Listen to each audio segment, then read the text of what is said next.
Okay, so if you have not had a homemade sloppy joe, then you just really hadn't had a sloppy joe. So this is my recipe for my sloppy joes, and I'm so excited to share it with you.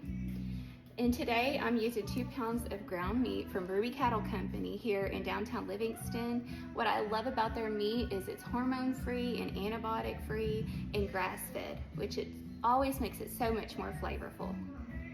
Okay, so now I've got the meat browned about 3/4 of the way done, and I do that because if there is any excess grease that you need to drain off at that point, you can. That way your sloppy joes aren't greasy. Okay, so to the meat, I'm gonna add 1 medium onion chopped, a teaspoon of Tony Chachere seasoning, a teaspoon of Lawry seasoned salt, a teaspoon of salt, a teaspoon of garlic salt, and then 1 teaspoon of pepper. And I'm gonna let this cook until the onions get translucent.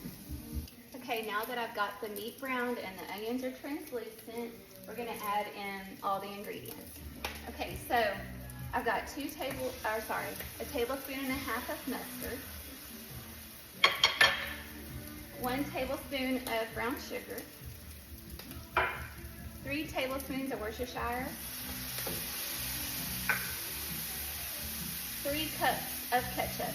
Now, the ketchup I use is Heinz ketchup, and I like that ketchup because it just tends to add a little bit more flavor. It's a little richer, a little sweeter, and a little vinegary. And that just helps give your sloppy joes a good flavor. And then for my secret ingredient, I like to add 2 tablespoons of grape jelly.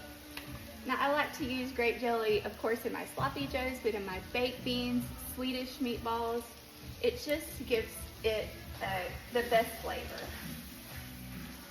So just trust me and add it. Okay, so I'm gonna get this mixed up.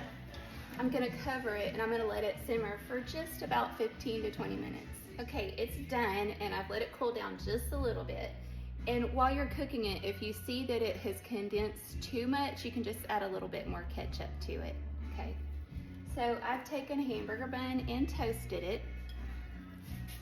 Okay, and then we're gonna make a sloppy joe. Now, normally, I like to put a lot of sloppy joe mix on my sloppy joe.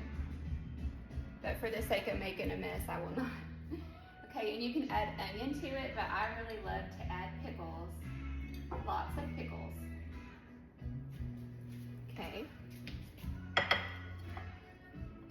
Now let's try this. Let me show it to you first. Okay, so good.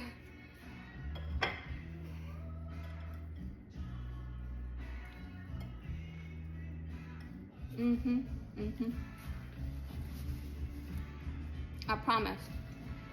Once you try a homemade sloppy joe, you'll never make it from the can again. So this is my recipe for my homemade sloppy joes.